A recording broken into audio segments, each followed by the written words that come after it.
ነብይ የሚባል የለንም ሐዋርያት የሚባል የለንም እንደ ዕውቀት መጠን ነው የምታወራው ስታወራ እኮ ከዕውቀት በላይ አታወራ ግፍና መጽ እየበዛ ሲመጣ ሚከላከል ሚጮሶ ያስፈልጋል ሰሚ ባይኖር እጅግ አጥብቀን ሐዋርያ የሚለውን ያሁን ከዚህ 10 ዓመት ወዲህ የመጣ ሹመት እምንቃወምበት ምክንያት እኩል ቤት ነን ስላሉ ሐዋርያት የሉምም አይኖሩምም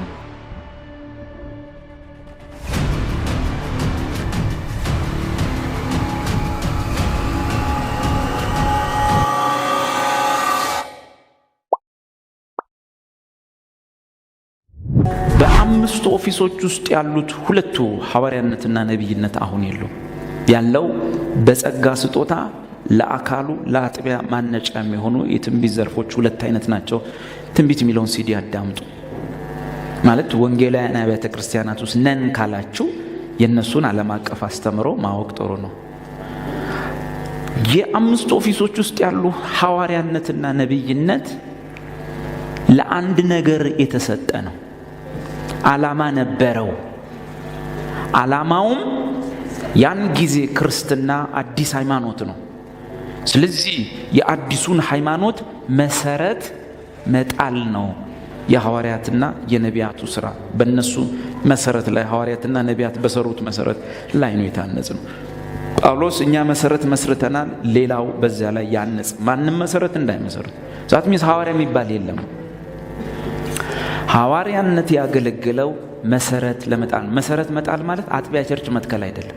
ዶክትሪን 27ቱን የአዲስ ኪዳን መጽሐፍትና አስተምሮ ለመጻፍ ክርስትና አዲሱ ሃይማኖት ይሄ ነው ብሎ ለማለት እንደ ዕውቀት መጠን ነው የምታወራው። ስታወራ እኮ ከዕውቀት በላይ አታወራ። አንደኛ ይሄ ዳዊት የሚባለው ልጅ ምን አይነት መሰረት ላይ ቆሞ ነው የሚያወራው? ምን አይነት ዶክትሪንስ ነው የሚከተለው?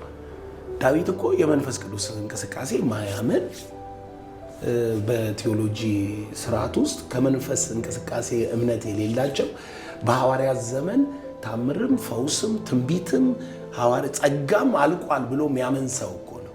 እንዲህ አይነት እምነት ያለው ሰው አስተያየት በዚህ ጸጋ ስለሚያምኑ በልሳን ስለሚጸልዩ ፈውስ ስለሚቀበሉ ሰዎች ቢያወራ ከራሱ ዶክትሪን አንጻር ተነስቶ ወይ ከሚከተለው ፈረንጅ ተነስቶ ነው የሚያወራው እንጂ የራሱንም ሐሳብ አይደለም የሚያወራው። ገባኝም ተረዳውም ብሎም አይደለም። እርግጠኛ ነኝ ስለማውቀውም ማለት ነው።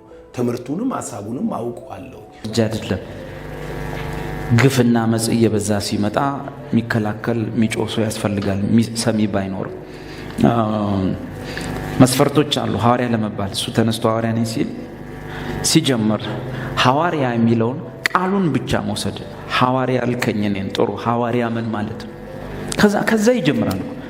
ዝም ብለው እኮ መለጣጠፍ አይደለም። ያነሳህ በቃ ባዲ ሲኒየር ፓስተር እሱ ደግሞ ስለሚወደኝ ኧረ አፖስትል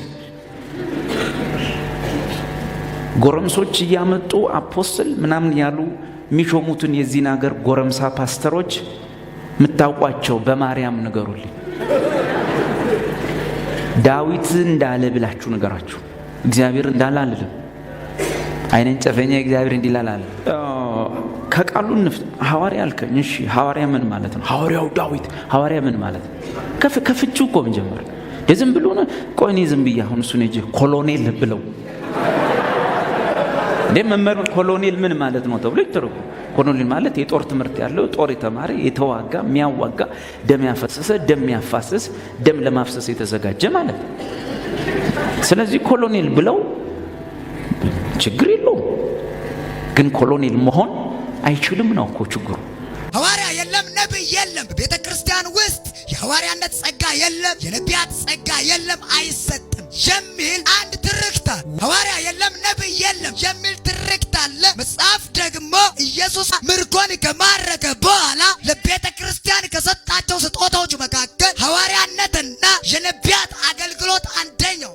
ሰው የሚያስተናግድ ማለት አይደለም። ሐዋርያ ሆረ ነው ሄደ ነው በቃ ወንጌል ይዞ እስላም ሀገር ይገባል፣ ክርስቲያን ሀገር ይገባል፣ ፓጋን ሀገር ይገባል። አንዱ ሀገር ተቀጥቅጦ ይሞታል እንጂ ሚስት አግብቶ ቢሮ ከፍቶ አፖስትል አንዱ መስፈርት አዲስ ኪዳን የሚነግረን ሐዋርያ ለመባል ምንድነው? ጌታ ኢየሱስን በስጋ ዓይንህ ማየት አለብህ። የሆነ ማታ ነጭ የለበሰ ሰውዬ ካልክ ኢየሱስ ይሁን ማን ይሁን አናውቅ። መሐመድስ ቢሆን አረቡም ነጭ ነው የሚለብሰው፣ እስራኤሉም ነጭ ነው የሚለብሰው። ኢየሱስን በምን ዓይን? በስጋ ዓይን ማየት ይጠይቃል። ለምንድን ነው የቆሮንቶስ ሰዎች ጳውሎስን አንተ ሐዋርያ አይደለም ያሉት? ሐዋርያት 12ቱ እንጂ አንተ አይደለም ያሉት። ለምን?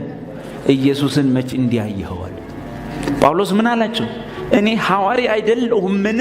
ጌታ ኢየሱስንስ በዓይኔ አላየሁትምን? ስለዚህ ኢየሱስ ምንድን ያለው ለጳውሎስ? አሁን ባየኸኝ ከዚህም በኋላ በምታይልህ ነገር በአሕዛብና በነገሥታት ፊት ምስክር ትሆናለህ። እንዴ ኧረ ተው፣ ሐዋርያነት የሰፈር ጨዋታ አይደለም። ይሄ እኮ እኔ የጴንጤ ሃይማኖት እንዴት እንደመጣ አላውቅም። የክርስትና ሃይማኖት ግን የሰው ህይወት እያለፈ ነው የመጣው። በሳት እየተቃጠሉ እንጂ ሰው እያቃጠሉ አይደለም እዚህ የደረሱት። እየተቃጠሉ ክርስትና መቀለጃ ሆነ፣ በእውነት ማሾፊያ ሆነ። የሰፈር ጎረምሶች ሁሉ የሚቀልዱበት ሆነ። ሽማግሌውም ትንሽ ሆነ፣ ትንሹም ትንሽ ሆነ። ምንድነው ነገሩ?